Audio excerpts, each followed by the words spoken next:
are so appreciative of you being here. And this is the business panel, as I said, and it's being sponsored by Capital Group, which we are so grateful for all the support that we get from them. It's just great. So we're going to start off with our panel introducing themselves. My name is Carole, and I'm with the Fulfillment Fund in the Development Office. And I'm going to ask Jane to kick us off with the first introduction. Thank you so much. My name is Jane. I am the Vice President of Recruiting and Employment for Wedbush Securities. Wedbush Securities is a firm located in downtown LA. We are a full-service investment bank and a brokerage firm. We have over 100 offices all over United States. And we've been around since 1955. And I'm really glad to be here, and I'm really excited about this panel. Next, let's go to Jason.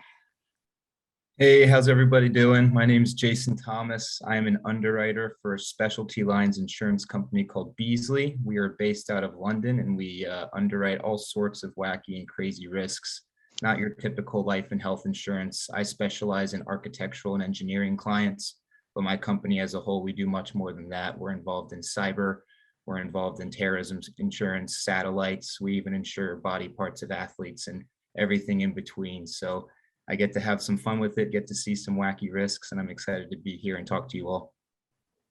Oh, that sounds fun. In a weird sort of insurance-y sort of way. DeSanta, what do you do? Hi, I'm Josanta Graham-Megano, and I'm the founder and CEO of my company called Grayscaled Media. And Grayscaled basically works on two main services. One, I help women-owned, minority-owned businesses gain access into major retailers. So if you ever bought something from Beauty Bakery Cosmetics from an Ulta, like I worked on the behind the scenes of like getting that into stores. I have some other clients that are working with Target, Urban Outfitters, and things like that. And then on the other side, I do a lot of brand partnerships. So maybe like if you follow Sweetie, she's done like a McDonald's campaign. That's not something I specifically worked on, but like brand partnerships of that nature are the things that I like to do with my company. Oh, that was fun. Juan, who are you with and what do you do? Hi, thank you. My name is Juan. I am a software development engineer at Capital Group. We are a Los Angeles-based asset manager. We've been around since 1930-ish, so we just celebrated our 90 years actually. And we are very large. You might not have heard of us. You might have heard more of our family of funds called American Funds. And so what I do there is I work on personalization systems as well as building out platforms to surface data and insights to our investors to help them, to enable them to make better, more enhanced decisions and to get more information as they need it, where they need it, when they need it. Wow. So the four of you are very diverse in what you're doing, just big companies, small companies. And I assume that getting there had its own interesting path. Did you go, I'll go to college thinking that you would be doing exactly what you're doing today? A lot of shaking heads. Jane, how about you? No, my entire family is in finance. So I always thought I was going to be a financial advisor following the footsteps of my father. And when I was in Cal State Fullerton, I did an internship at Smith Barney at the time. And that was a financial advisory firm. And I absolutely hated it. It was not something I wanted to do. I watched what I deal with on a daily basis. And I just told myself, I was like, that is not me. So then I tried and I did an internship at a law firm and realized that's not what I want to do. And wasn't exactly sure what I wanted to do when I grew up, when I graduated from school. So I went to go talk to a recruiter.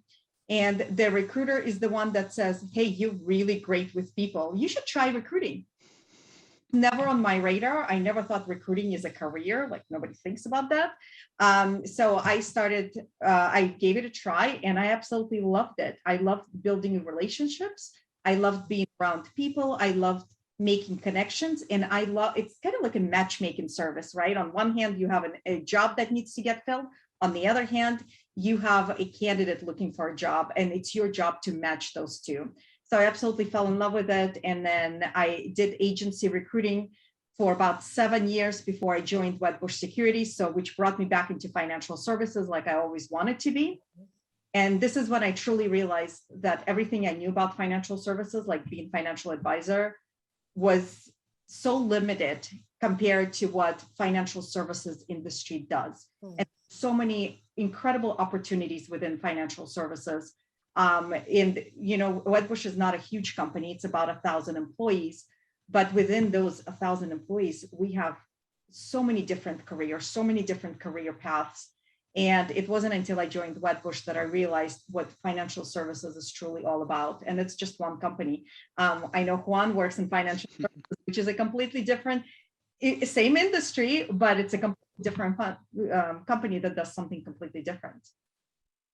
And I actually was going to point that out, that it's very possible that in a huge company that's finance and finance focused, and when you think about Wedbush and Capital, you think about finance, but neither one of you is actually doing money stuff. I mean, it helps. Everything you do helps. So even though we're out of alphabetical order, Juan, can you speak to what Jane was talking about in terms of big company and how many different aspects? And did you expect to be where you are now in this kind of field, both finance and software? Well, I think I majored in economics in college, so I think I anticipated to some degree to be in the financial space. What I did not at all expect to be was a software development engineer. I did not think I would be coding and engineering and building these systems inside these companies, because to Jane's point, they're massive. The amount of people, I think Capital Group is a global company. I've been emailing people in Geneva, in Japan, in London. I work with people in London constantly. So it's just incredible, just the scope and the size, and then also meet that both externally, so globally, as well as what we do. And there's all sorts of things that we work in. I know folks who are in technology, but they don't actually code. So there's a whole realm of tech-oriented positions that aren't actually what you might imagine to be more technical for coding, versus where I would be more of an engineer, so I do code in my day-to-day. And so it's just phenomenal, the variety you can find even within an industry. So it's always there's more beneath the surface than it always appears. How did you get to the department that you're in? I was a little unique. I had a rotational program. So I graduated and I spent 8 months embedded in different teams rotating through our enterprise, which is different. I worked on accounting systems, trading systems, and now ultimately personalization systems. I ended up here because, as it turns out, I really, really enjoyed the problems of personalization and a lot of the data heavy things we have to work on. But it was never something that I ever really anticipated. And to a degree, even my own rotations were more of exploration than having this articulate plan. Interesting. What about you, Jason? Yours is global, but you're based here in Los Angeles, but you have offices in London. Is this where you thought you'd end up when you went to college? Yeah, so I'm a bit of an outlier. It kind of is. I had a family member growing up who wasn't quite in insurance, but they worked for an insurance related company and they made one heck of a career for themselves. And they always would always badger me as a kid, if you're committed to learning the industry, you can make a great career for yourself too. I went to the University of Georgia, which coincidentally had the #1 program in risk management and insurance with a 100% job placement rate. So when I went to school, I was committed to learning the major and seeing what I could do with it so long as I enjoyed it. And after 4 years, I still loved it. And I was able to find a job with a London-based specialty company called Beasley. And much like Juan, I actually went through a rotational program as well, where I got experience in over 10 different product lines, including my current role working with architects and engineers. I had experience working with property insurance, terrorism insurance, cyber insurance, environmental insurance, and a slew of others. And I'm really happy with how it all turned out. Are you still covering all of them, or are you a little bit more finding your niche, just out of curiosity? Yeah, so I now specialize with the architects and engineers team. So all of my clients are architectural or engineering firms, and it's similar to medical malpractice. If a doctor messes up, they can get sued for it. Same applies to an architect or an engineer. If they mess up in their designs on a building, they can get sued, and that's where my company steps in and helps them out. Interesting. Santa, yours seems a little bit lighter if you're dealing with cosmetics. Yes, I will say, starting on college, I definitely did not think I would end up here. I majored in journalism. I wanted to be an on-air host, but I recognized, and especially if you're someone that watches the news or follows the media, you can recognize how daunting and heavy the content can be. So I just kind of recognized I'm a very happy person. I wear my heart on my sleeve. I can't I don't want to go to a crash site and have to interview someone. And like, I'm also like, I have to be on air. I mean, I'm going to cry regardless. So there's kind of a level of professionalism and stoicness that anchors and people and reporters have that I just was like, I don't know if I can do this for 30 years. So kind of pivoted and started to look into entrepreneurship, and eventually started my career working at a talent agency. And I will say, for students that have thought about entrepreneurship, there's a difference between like being entrepreneur inside of a company where you're actually, you know, getting paid. You don't have to worry about finding clients and you have a specific like paycheck that you're getting, versus starting your own business. So there's a level of tenacity that comes with that, of like trying to figure out like, how can I be compensated for my particular skill set. So I will say, even post-graduation, I didn't think I would be an entrepreneur. So your career path will be fluid. You'll start in one area and think, all right, this is what I want. You might do it for 3-4 years and see like, okay, nothing, I've mastered this. Now what else do I want to do? And some people would say that that is a negative, and others would say it's a total positive. What all do you think on that? I mean, obviously, just Santa thinks it's a great idea, and I'm not saying one way or the other. I think it is too, actually. But everyone has different career paths. Is it something that you should go straight forward, or is it something that you think veering and trying and trying something different, if it doesn't work out, or if you don't like it, is important? Have you seen colleagues or yourself do it?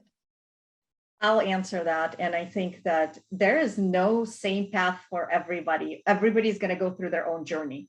And I think what's important is that you need to find a path that's going to give you something that fulfills you. Because at the end of the day, it's how you feel about your career. And I know a lot of people graduate from school and they anticipate like, I got a degree in management, I'm going to go be a manager. But in order to be a manager, you have to be amazing at what you do, and then you can lead the team. So remember that wherever you're going to start at the bottom, right? You're going to start at the lower level, and it's okay. Just put in your passion into it and put yourself 100% into it. And if you don't feel it, if it's not right for you, then you know what? It's time to look for a new job. And it's okay to switch jobs. You just don't want to be switching jobs every 5 minutes. Right? You want to dedicate yourself to whatever it is, and you are going to start at the bottom. So you're not going to be the president of the company right off the, first day out of college. So whatever it is that you start in, dedicate yourself to it, put your passion into it. And if it's not for you, then go ahead and try something else. Because again, I wanted to be a financial advisor and I would have been miserable in that career. And I found something that I truly love and I'm passionate about it. And I've been doing it for so many years and I never got tired of it. And there's something I can add that I love that Jane had mentioned, just about trying different things. It took me a while in my career to recognize that sometimes choosing your career path means having a level of self-awareness about you and what your capabilities are, and even what you're just interested in doing. So if you know, hey, I'm a loner, I don't really work necessarily in groups, or maybe I don't, it's not great for me to have a manager. Maybe I should be like a real estate agent where I get to work by myself. I set my own hours. Like it's very important to take stock of like, are you a morning person? How do you work with other people? And that will help you in figuring out your specific career path. And along that same line is, do you really like a 9-to-5 job, or do you want more of hours where you can kind of tailor it to yourself? And being your own boss kind of helps with that sometimes, doesn't it? It does. If I don't want to worry, if I don't want to have a call at 8 a.m., I won't. And Jason's been smiling and nodding his head. I think you're agreeing with them in terms of path. Yeah, no, absolutely. I agree wholeheartedly with them. I think everyone has their own path that they're going to have to find. Jane made a great point in that, you're not going to be the CEO right away. And that's been one of the toughest pills for me to swallow, is that patience is key, and everyone really needs to find their footing and their expertise in whatever industry they're working in. But at the same time, everyone deserves to be happy and feel fulfilled with what they're doing on a day-to-day basis. And I think if it does require you looking for a new opportunity elsewhere, if you're unhappy with where you're at, then, it's worth taking that step. And it's really up to everyone to find that passion and see where they can fit for the long haul. Juan, what do you think? I completely agree. I think everybody's made really great points about passion, about finding what works for you, about knowing yourself and then knowing the role, and that how things don't always really necessarily turn out the way you might expect. So you should, at the very best, make sure it works out as well as you want it to for yourself. And then, I would only add, in addition to that, that when it comes to trying to find the right role and trying to grow into that role, a large part that will be learning. I think there can be a feeling that you graduate from college, that maybe you graduated from a graduate degree, and that it is time now to take that next step right away. But that a lot of the times you find yourself learning on the job and learning from your peers and learning from every new problem that comes up and trying to distill takeaways from there. And that school doesn't necessarily, learning does not end with schooling. It is a lifelong process, and it will be, I think, key to your career growth as well as to your personal growth. I think that's a really good point. And to take that and jump off, that takes us right into like mentoring and networking, which is really important in any industry. But it really, when it becomes business, when it's, I mean, the old adage is not what you know, it's who you know. How much do you think that plays a role? And I mean, networking and interning can start in high school. Now our students are in college.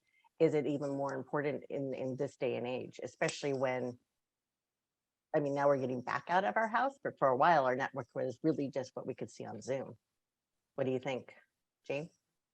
I recently heard a very interesting concept when somebody asked me, do you have your own personal board of directors? And I don't know what that means. Like, what is my personal board of directors? And then they went to explain to me that your board of directors is the people in your career that will support you, that will encourage you, but will also call you out. And these people can be your mentors. These people can be your friends. These people can be your colleagues and family members. So I think what we all need to do, and no matter where you are in your career, whether you are a CEO of the company or whether you just graduated, is we all need to build an amazing network around us that is going to be your own personal board of directors. And again, these are the people that will help you shape your career. And these are the people that are going to stop you and say, hey, you're doing something that doesn't seem right. You could have said that better. You could have done that better. And they will call you out when needed to be. And I think that kind of a network around you, and again, it can even consist of your family members, and it's okay. And it can consist of whomever you want that board of directors be. But that kind of a network is going to be a mechanism that's going to help you throughout your career. And you have to continuously build it, because as you switch jobs, as you move on from one school to another, you may be losing a professor at school, but you're going to gain a mentor somewhere else. So continuously think about who is in your network that can truly be that support mechanism for you and that guide. And also somebody who's going to be kind of like your compass, right? Somebody who's going to tell you like, hey, you're on the wrong path. Like, get off of that wrong path, like adjust your attitude, do something different. So somebody who's going to truly call you out, but do it in a way that truly benefits you. You're on Jiminy Crickets and kind of sitting on your shoulder. Mm-hmm. What about you, Jason? Yeah, I think mentors are certainly important to have. I was lucky where I had that family member growing up who was able to shine the light on the insurance industry and all it had to offer. I was also lucky enough in college. I shadowed at a few firms during the summers, and I met some really nice folks who were willing to kind of get me the foot in the door at other companies who were hiring when it was time for me to graduate. And now at my company, Beasley, there's easily 6 or 7 individuals that I would consider my direct mentors who spend countless hours with me on a weekly basis, walk me through their experience working for the firm and what I can do to kind of improve my work. But that said, I think Jane made an absolutely fantastic point.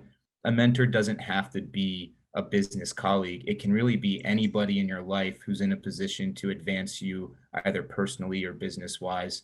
And it's up to you to seek those people out and make sure that, you're allowing them to be in your life and you're maximizing your interactions with them, because those are the folks who are really going to look after you. And with that said, I do think it's still entirely possible to find substantial success without a mentor. I hear all the time of my friends in college who they might have not had that internship. They don't have the connections in the industry. And yet just through hard work, applying different places and just experience with interviews, they're able to find their dream job without having any connections. So it really is up to you to make the most of whatever opportunity you're going for, but having the friends, the family, and the business colleagues there can only make things easier. That's what you, Jasanta? I would say kind of an extension of what you said at the beginning. It's not what you know, it's who you know, but also who knows you. So it's not just enough where if we were all doing this event in person, you guys would come up, introduce yourselves, and like, oh, I know her, I know Jane, I know Jason, I know Juan after that one meeting, but you need to make a point to establish meaningful relationships and make sure to reach out. Not being annoying, but maybe making a note for yourself of once a quarter, reaching out to some of the people that you may network with. And it doesn't have to be for you wanting anything. I'll give you the key to what I use in my own personal networking emails is to reach out to someone like, oh my God, just wanted to wish you an early happy Thanksgiving. Please let me know how I can support you in the new year. And then that way that it puts the emphasis on the other person to say, oh yeah, like, maybe I need an intern, or hey, I know someone that might have a marketing role, or I have such and such launching. I would love for you to attend this event to help out. Then you end up learning ways that you can actually kind of soak up and help them and not make that person feel like, oh, he or she only wants something from me. That's a really good point. Juan. I love all these points. Yeah, they're. Yeah. This is Sorry, you're last. I'll go the other way the next time. No, that's all right. It's all right. I think the one thing I'd add there is and this is something I had a conversation with one of my own mentees when they first joined with the firm, and it was around, like, they asked me how do I find a mentor? Because I think that's a question that often kind of pops up. How do I find that mentorship, find that person who is willing to invest in me and to support me and help me grow? And in my experience, I found it's a very organic process. It's not something you can necessarily force. It's not necessarily you can target right out of the way and say, I'm going to make this person my mentor. They're going to become on my board of directors. But that it's a relationship that you nurture, that you, as Yosanta mentioned, you reach out to them, you see how can I support you, how can I help you, and then it kind of organically evolves to the degree where they will start giving you very candid advice, and they'll start giving you bitter pills to swallow that are ultimately really helpful for you. And I think when Jane mentioned that, I kind of flashed back to some hard conversations I've had with mine, where they expressed not too happiness with me, only in so much in a way that would help me grow, because it was something that they thought I was avoiding, and they were correct in that moment. So it's a very organic thing, and that you will find mentors, even if it feels like in the moment you don't have any, or that everybody else is finding them. It will happen. It'll come, and just reach out, be sociable, say hello, say hi, and say goodbye, and you'd be amazed who you get to know. And I think Jane made a good point, and it was something that I heard actually in one of the other sessions, I think, where one thinks that a mentor always has to be older, but it doesn't have to be. It could be, like, as Jane said, your board of directors, your friends, your family, someone who's going to sit on your shoulder and tell you the hard truth, and that you can learn something from. And I mean, I know that I've always looked for people that are older because of the word mentor, but it's really just somebody that you can learn from, which you've all very graciously shared with us. So that's good. And it's also someone, which someone had asked the question, what kind of mistakes have you made getting to this point in your career? Are there things that you would have liked to have done differently that you could share, that you've learned from, that a mentor maybe shared and said, hey, or a friend or a colleague or a parent said, maybe you should do it this way instead of this way? Is there anything? And maybe there isn't. I mean, there's no right or wrong on this one. It's just more curious. And we're going to go the reverse alphabet. So we'll start with Juan this time. Sorry. No worries. Yeah, what was something I'd improve on, or in hindsight, maybe do a little bit better? I think for something that I thought to be very helpful when it finally occurred, I think the thing I found to be very helpful when it was actually illustrated to me was I had just joined. I was in my first rotation, and I didn't really know anything, to be very blunt. I was learning everything on the job. It was all brand new, kind of overwhelming to me. And I expressed to a friend of mine, and ultimately also a mentor, that I was feeling this way, that it felt overwhelming, and that I felt like I was kind of scrambling, and that I had more on my plate than I could actually manage at the moment.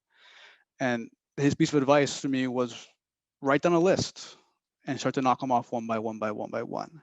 And then when someone asks you to do something else, add it to the bottom of the list, unless it's really important, in which case you do it at the top, but you'll know when it's very important. And something as simple as just writing down what you had to do and then starting to cross them off and kind of go through my day that way gave me a structure and a more of a focus to acclimate to this new large company corporate environment that I was now in, going from college. And I found it to be very helpful. And to this day, I still write down many like notes and meetings, and I will keep track of what I have to do. Good advice. Jasanta? I would just generally, I've made plenty of mistakes. And I think sometimes, especially if you're a great student and you're great in extracurriculars and all those things, we have this idea of perfectionism, and it'll like ad nauseum, like we'll fret over certain things. So I've had to become a lot better about just admitting and laughing at my mistakes. And so one of those, right out of college, I had an entry-level job as someone's assistant, and my boss forwarded me an email saying that, oh, I needed to register him for a conference and like obviously like book his flights. I missed the note about registering him for the conference. So a month or two goes by, he emails while he's on the plane headed to said conference and was like, hey, can you forward me my badge, like my confirmation email? And like the color drained out of my body because I realized I didn't actually register him for it. And there are some conferences where like that's a big deal, where they like sell out tickets, like you can't get in. This was a smaller one where I could do it on the same day. But that in the moment taught me that I need to have a little bit better of attention to detail, which now is something that my clients praise me for, because you go through that level of, you have to make mistakes, honestly, sometimes to humble yourself and to elevate. Jason? Same question. Jason? Oh, sorry about that. Yeah, no, I too, I've made plenty of mistakes in my life. I mean, gosh, who hasn't?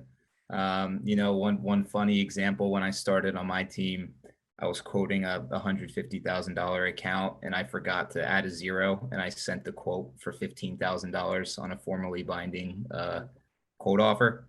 And you know, at the time I was like thinking, oh, this is the end of it. The architects and engineers team, they don't want me anymore. And honestly, all that it takes is just, you know, be honest, own up to your mistakes, and just don't make them again. In this situation, I immediately picked up the phone and called the broker that I sent the quote to. I owned up to it. I said, hey, listen, this was just a technical error on my part. Is there any way you can kind of give this one back to me and let me send you the real quote? And he got a big hoot out of it. He laughed it off. And a week later, I was playing golf with him, and he was like, I just like how you remediated it, and how you kind of were immediately quick to catch it. You called me, you were honest, you were obviously a bit embarrassed, and now I place a lot of business with him because that error ended up leading to more success down the road. So just own up to it. Try not to make the same mistake twice. Juan had a great remark about writing down and making a priority list in the common mistakes that you make on a day-to-day basis. I too have similar practices with that regard. And yeah, you know, just learn from every mistake that you make and realize that it really isn't the end of the world. And we're still young and we're still growing with everything. Thank you, Jane. Excellent examples. And as you guys were talking about it, I'm like, ooh, I do the same thing. And it's because I made a mistake and I learned. And then Casimiro, you said the same thing. And I was like, ooh, I've done that. And now I've learned. And Jason, I was like, I've done that mistake and I've learned. So it's interesting because I couldn't find an example to use. But now that I'm listening to all of you guys, I was like, I've done the exact same mistakes. And this is a lesson where all of us make mistakes, and it's okay. It's human to make mistakes. It's how you handle those mistakes is truly going to set you apart from the rest. And one example that I'll give is, you know, writing passionate emails. And it could be because you're truly passionate about a subject, or it could be because you are upset or, you know, disappointed. And don't send those emails. Let it sit there for a second. You know, come back to that email like 2 hours later or 3 hours later, and then reread it again and read it and see how it's going to sound in somebody else's view. And sometimes the passion that we put into the emails doesn't translate into the passion that the reader is going to receive out of that email. And sometimes it comes across harsh or comes across not nice. And that's not what you want to send, especially if you're sending emails to somebody that's important, and clients and everybody within the company should be important. So that's my mistake that I've learned, is that if you are writing a passionate email, don't send it right away. Come back in an hour later, 2 hours, even a day later, and reread it again and make the changes that are necessary, and then send it. All really great advice. What I thought was interesting listening to the four of you is that you're either with large companies or work with large companies. In Jasanta's case, you're working with Target and different things that you have worked with. And in terms of the students that are listening, I might be thinking, is this all the same, whether it's a big company or a small company? Do the same skills apply in what you're doing at a large company or working with large companies? Or even if you're working like in a small 4-person office, is it the same kind of skills that you might be getting from college that you could take to a small company or a large company? I guess is what my question is. What kind of things do you think is important and transferable or not transferable that you could only do in a big company or only do in a small company? Sorry if that's a little good one. I think that certain skill sets you just need to have, right? And we mentioned some of these skill sets: ability to prioritize, being detail oriented, things like that. It doesn't matter the size of a company. You can work for a company that's 100,000 people, or you can work for a company that's 2 people. And I think it applies to everybody. And there's certain tenacities that we have. There's certain skill sets that we bring to the table that we can hone in and be successful in whatever company that we join. The one thing I'll tell you is, working at a small company is you are very visible. Everybody knows who you are. Everybody sees everything you do. Working at a large company, you tend to get lost a little, especially as you start your career. And it's your job to ensure that you make yourself more visible. You make yourself be more available to the individuals around you. So that's one big difference that I'm noticing. Jason? Yeah, I work for a mid-sized company, around 1,600 people worldwide. And, it's fascinating. I think the larger you get as a company, the more of a hierarchical structure you can really anticipate, in which there's more of a pecking order of this: you report to who reports to who reports to who. And at a smaller company, everyone's more on a level playing field. I mean, obviously you have the executives and whoever founded the company and whatnot, but it really is more of everyone's kind of on the same page. But no, I mean, I think that the skills and the expertise that you learn, there really are parallels between all small and large companies. It's really up to that company's dichotomy and kind of how they organize their employees. So you can make comparisons and parallels between any company, but the larger you get, the more you should expect that, like Jane mentioned, you're more of a fly on the window, and there's more of a hierarchy that you're going to have to answer to. Jasanta, now you're the opposite in that you're small, but you work with the big.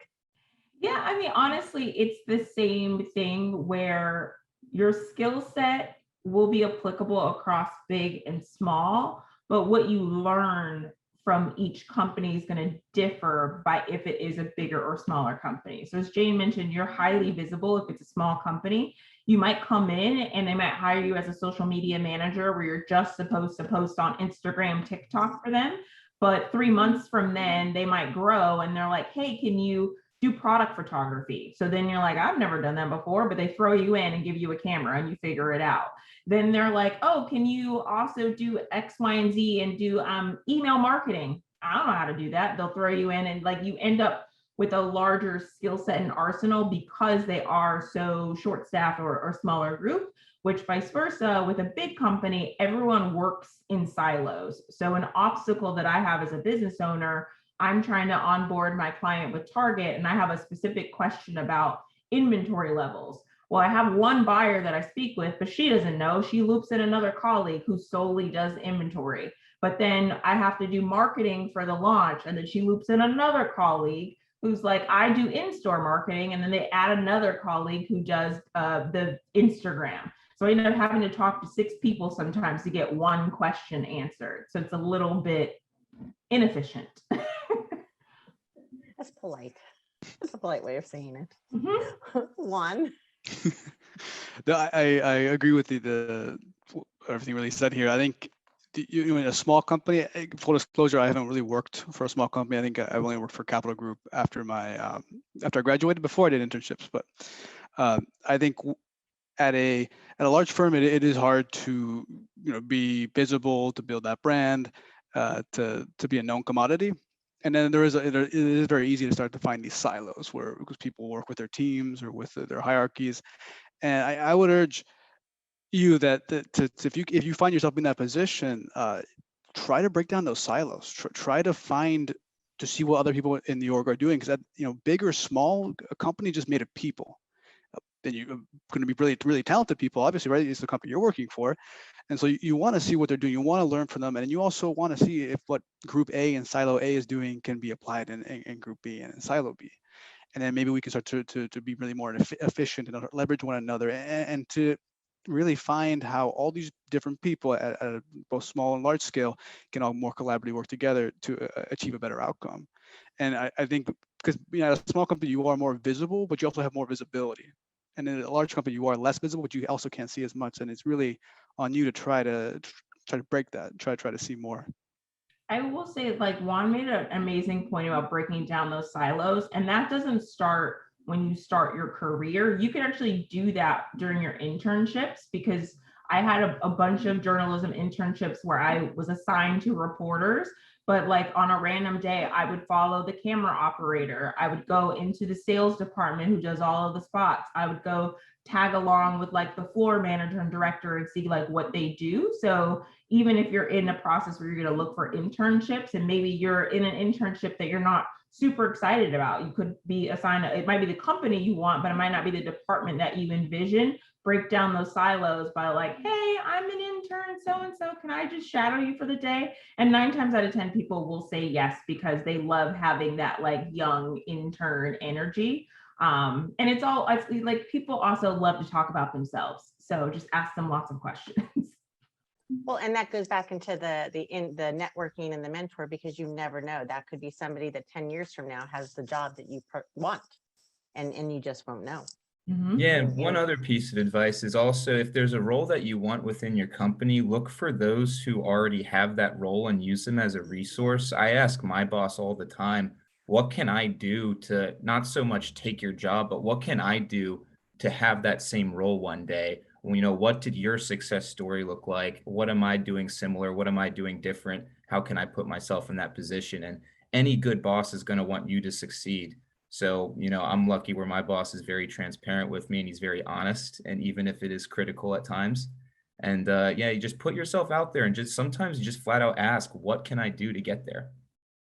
Well, and in today's job market, it's tough. I mean, the reality is it's really tough out there. So you're not necessarily physically knocking on doors, but sending in resumes, sending in cold letters, and trying to get it. So if you can get your foot in the door anyway, then it makes sense to make the most of that situation. And maybe have you ever experienced a time where it's not you looking for the job, but it's your friend looking for a job, and maybe you've heard of something at your company that would be perfect for that friend, a relative, etc., that you could kind of maybe tell people how that would either pan out or what you should do.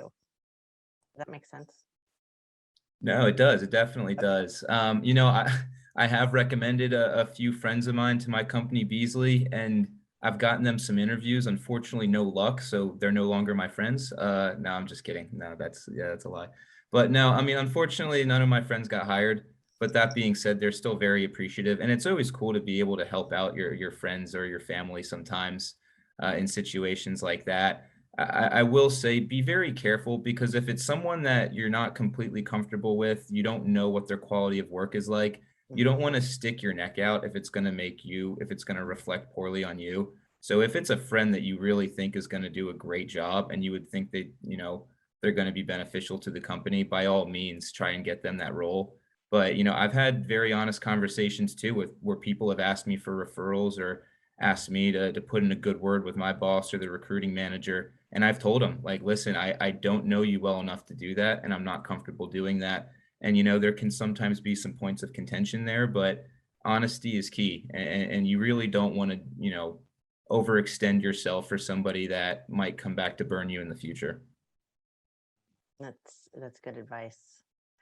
Jane, from the hiring standpoint or the recruiting standpoint, and also going all the way back to the beginning when you were talking about your family and what the career path was kind of, is there an expectation sometimes from our family that we need to go a certain direction and will disappoint them? And then how do you do that when you are interviewing or trying to present a good front? And you're like, I don't really want to be here, but my family wants me to be here, which a lot of our students have that because it's part of the family direction. Would you have any advice to speak to it from both sides? You know, my dad always pushed me to be in finance, and I didn't have a strong enough opinion one way or the other. And I said, okay, I'm going to be in finance. Well, you're in finance. My sister's in finance, so I must be in finance. But in all honesty, I think he was heartbroken when I chose to be a recruiter. And he said, oh my God, like you went to college and now you're going to be recruiting. That's like a lower level job. You don't need an education for that. And it was painful to tell him that I actually liked my job. But I think at the end, he sees me happy. And to him, that is the most important thing. And he sees me successful. And I don't think I would have been successful as a financial advisor, for example. I think I would have been miserable in that position. And I would have switched careers regardless. So I'm happy that I was able to not go his pathway, but went my own pathway. But I definitely understand individuals where there is a strong family connection, or maybe even a family business or family pathway that everybody goes into the same direction, and to break that, break out on your own and do something completely different.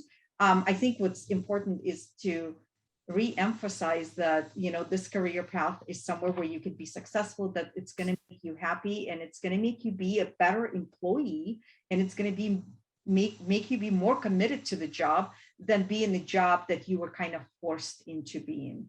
So I don't know if I have really good advice on this or not, but it's everybody's path is different, and you have to find your own, and you have to make it your own. And what somebody said earlier today is you have to do your own personal checklist, right? Figure out who you are. And you may not know this, but start thinking about like, look, I'm really good at this, but I'm not good at this. I really like this. This is my strong suit. Communication is my strong suit, or being around people is my strong suit, or the opposite.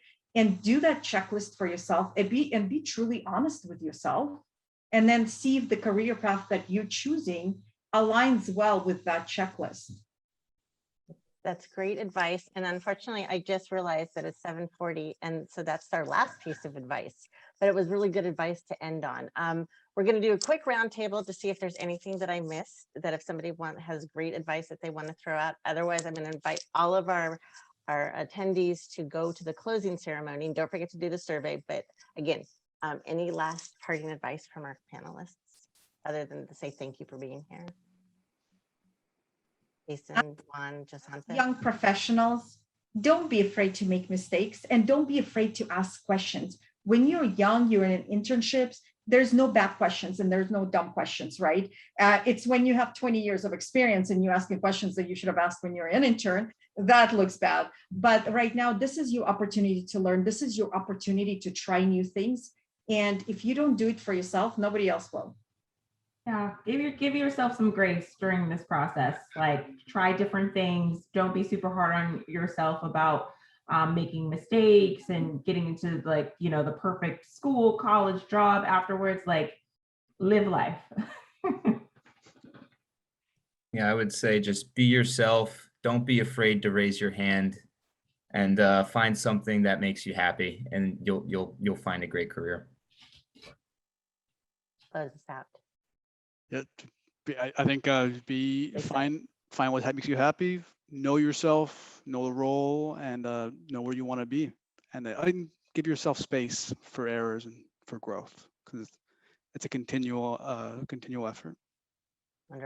Wonderful advice. Thank you so much. I've learned a lot, and I really appreciate it, and hope that everybody has a wonderful rest of the evening.